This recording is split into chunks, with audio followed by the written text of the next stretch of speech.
So you walk into a high-stakes board meeting, the CEO is ready to present, they plug in their laptop, and nothing. The 4K video wall just blinks. No signal. Or maybe the previous presenter had some ancient legacy device, and now the whole system is totally locked up. Yeah, it's the absolute classic AV panic moment. Mm. And that is exactly what the Kramer VP-429H2 is built to prevent. Right, so today we are doing a deep dive into the specs and usage scenarios for this specific Kramer unit based on the product page from HDTV Supply. It is billed as a 4K scaler and switcher, but looking at the features, it feels less like a simple switcher and more like a diplomat for unruly electronics. The mission here is really to understand how this device acts as a universal translator, so every device speaks the exact same language as the display. Diplomat's a great word for it. I mean, in a perfect world, every source you plug in would just output native 4K at 60 Hz. But reality is messy. You have a wild mix of DisplayPort, HDMI, and analog signals. This box sits in the middle and forces everything to conform to one unified output standard. Let's look at those inputs, though, because it has the standard digital ports, right? 2 HDMI, 1 DisplayPort. But then there is that 15-pin VGA connector. Be honest here. Why are we still paying for silicon to process VGA in a modern setup? You would actually be really surprised at how much institutional hardware is still running analog. We're talking about legacy medical imaging, government terminals, industrial controllers. If you're an integrator, you can't just tell a hospital client that their $1,000,000 MRI machine can't connect because it lacks HDMI. Okay, that is a fair point. So the Yeah. Kramer has to take that dirty low-res analog signal and somehow make it presentable on a massive 4K canvas. Exactly. And that is the heavy lifting of the scaler part of the name. It isn't just passively passing the pixels through.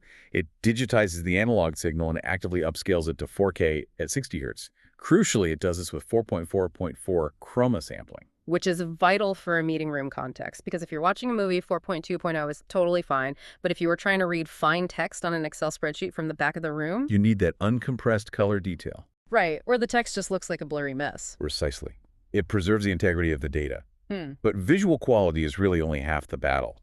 The other half is the handshake. Ah, the dreaded black screen. You switch from the laptop to the room PC, and the projector just goes dark for 10 seconds while it tries to figure out what just happened. That is usually an EDI management issue. Hmm. The display thinks the connection dropped, so it resets. But the VP-429H2 uses constant output sync. Basically, it fakes it. Fakes the connection. Yeah, it keeps the synchronization signal to the display active and stable, even when you are physically switching inputs on the back end. So the projector never actually realizes the source changed. It knows the content changed, Huh. but it never loses the heartbeat of the connection. That prevents the display from going to sleep or doing that long digital handshake. That is exactly the kind of invisible tech that keeps a meeting flowing. Now, I also noticed this supports step-in functionality over HDMI.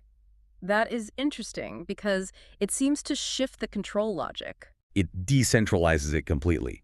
Instead of the switching happening exclusively at the rack or on a wall panel, step-in lets the user at the table take control.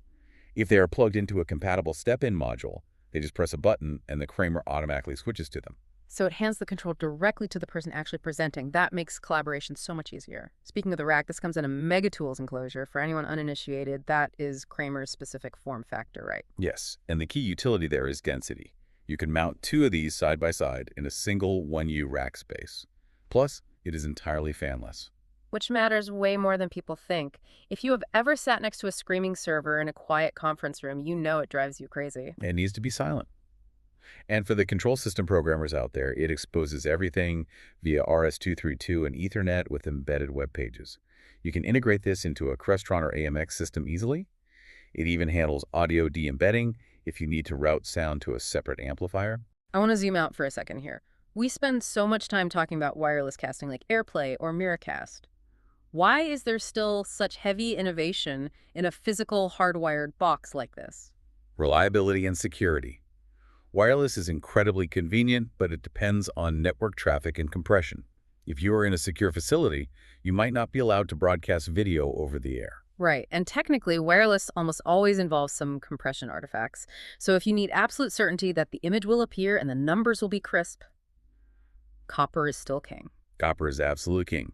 This box is for when it might work isn't an acceptable answer. It ensures modern standards like HDCP 2.2 and 4K 60 coexist with the reality of legacy hardware. It actively manages the signals rather than just acting as a plug hub. It bridges the gap between the hardware we wish we had and the hardware we actually have. That is the best way to describe it. Well, before we wrap up, it leaves you with something to chew on.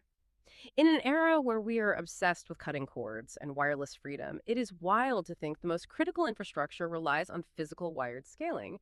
Think about that invisible tech running things the next time you plug in your laptop. Thanks for joining us for this deep dive.